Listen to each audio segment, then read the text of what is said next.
This is Happy to Lose It All by James Bell X. Ha ha ha ha!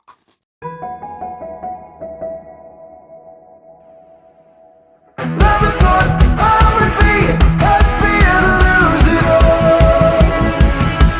Used to feel like a need, I don't care anymore. Never thought I would be happy to lose it all. Latin to the open bees, masquerade so hard to keep, hoping that they tell their codes. My sound is the place to be, walked away to waste life. On display, rehearsed lines, all the praise, truth and fakes, words for fame. Never thought I would be happy to lose it all. Used to feel like a need, I don't care anymore. Lost that one to meet your death. Wrote this in a rotting shed. If you need that life you choose, for more dictations let us go. No praise, genius, not praise with gold guns. Hold the sun, hold the love, real drums. Happy to lose it all. Happy to lose it all. Happy to lose it all.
Yeah.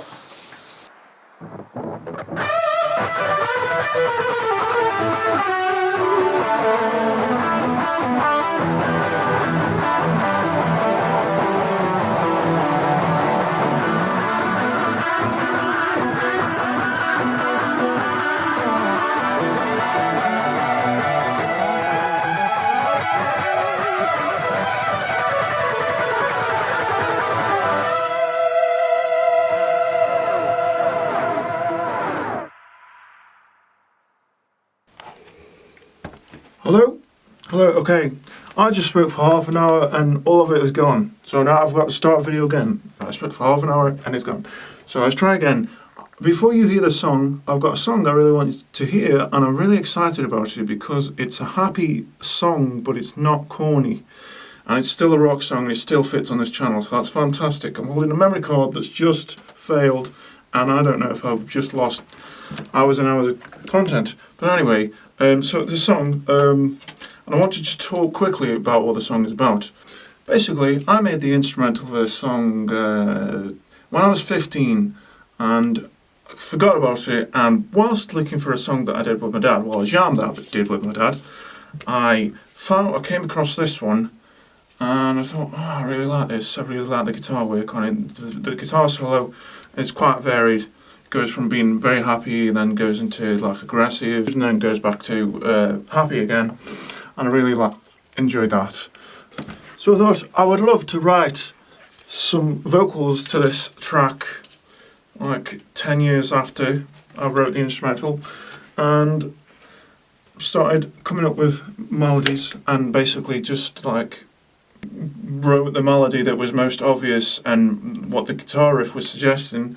I wasn't sure what lyrics to write, but what happened was I was scrolling on my phone. Well, I wasn't actually scrolling. I was just checking my notifications because I don't go on Instagram for any other reason now, really. Someone that's friends with my ex-manager had posted her artist that she manages. She manages a rapper that's in his 60s, was really, really famous in the 90s, and now he's still famous. And shouldn't have clicked on it, but I just did. I clicked on it, and then I clicked on his profile and saw the stuff that he's up to.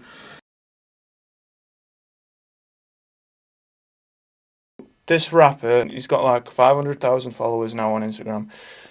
Normally would be a bad decision to click on somebody from your past, because you just feel bad, especially when it's somebody that treated you very badly. And so I clicked anyway. It turned out to be a good decision because, right, when I got sick when I was 18, I lost most of my memories.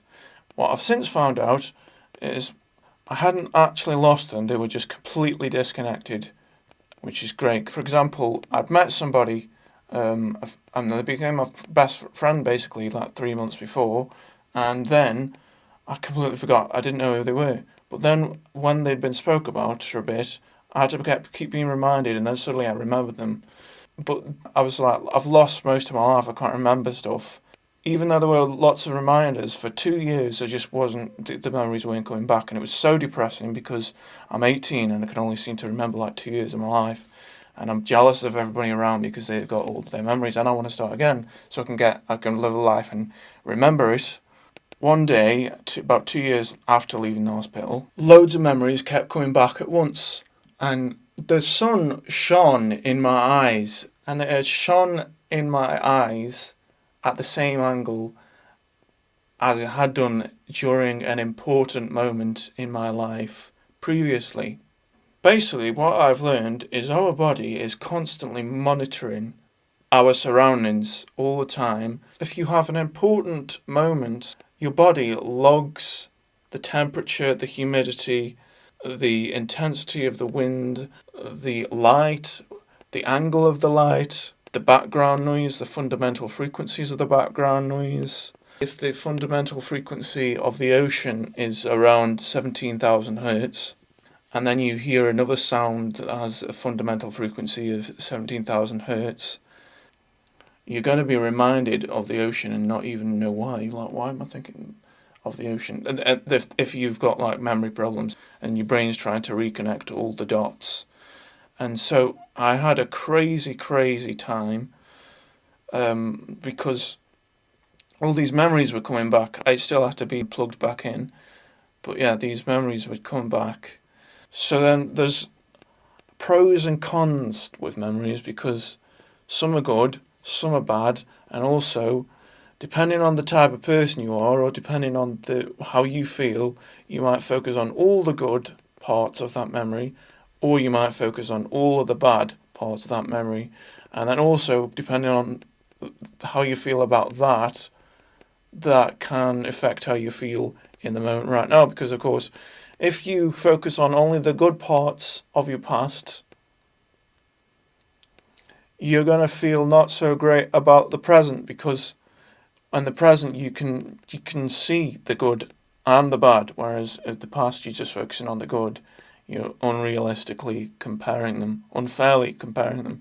I was just getting loads of good stuff back, and I was remembering working with the best producers in the world, the biggest labels, and feeling terrible. But my manager was violent. She said, if I want to punch you, kick you, shove you, push you, I can, because I'm paying the money. I'm paying the money. You're not paying the money. I never ever forgot that. Memory did not go away. I was crushing when she said that, because it was like what I felt like she and a lot of people I found in LA felt, was that you're just a machine to make money and they're the gods. But it still wasn't enough, because it was like, well, I'm still not getting to work with all these people. But then when I clicked on that rapper's post, I just saw the stuff that I forgot that I had to partake in. And it was the parties with people whose parents were either really famous or really rich, and you didn't know what work they'd done, or if you did know what work they'd done, you didn't think it was, you weren't inspired by it, or it wasn't your favourite stuff, but you had to pretend that you thought it was incredible. And that just was not fun. And it wasn't even to get any benefit from it, it was just to be a nice person. And make friends, but it just was not fun. And also you could sort of feel the disdain, possibly is the word, when I was not somebody that was in Neighbours currently or didn't have hundreds of thousands of followers. So, oh man. Then going to lunches where they'd spend $500, I was being charged for that.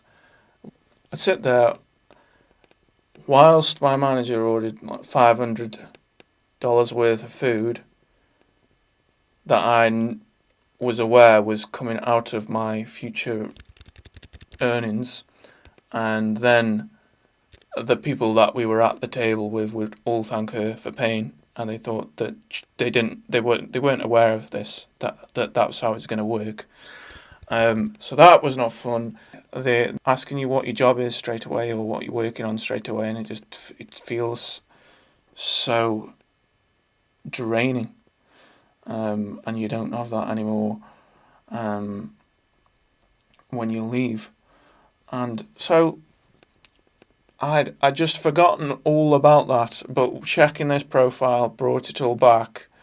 And also, another problem with this approach was that it was just like, they go around waiting for celebrities.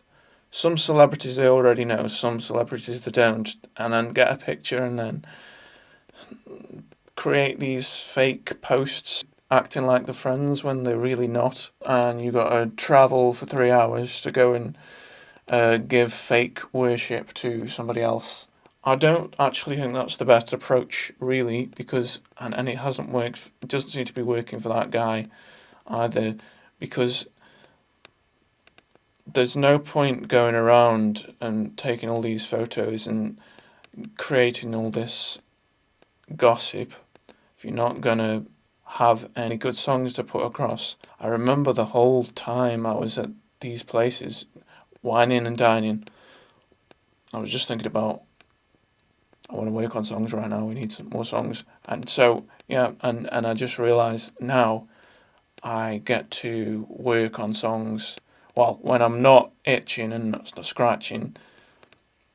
And if I get rid of the itches and the scratching and the pain and the eye sting and the freezing cold shoulders and the lack of sleep, I'll be able to just write songs, and that is what I like. Writing songs, that is a pleasure. When I finish a song and listen and think I created this, that is the best feeling.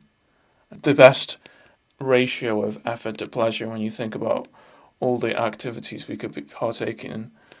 And it's the most sustainable.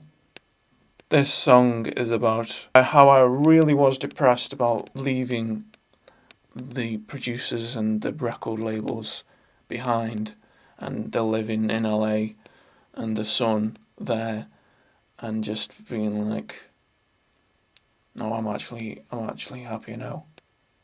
I'm actually real grateful about what I've got now.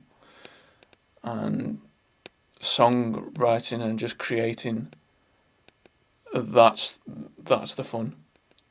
That's the best part of life.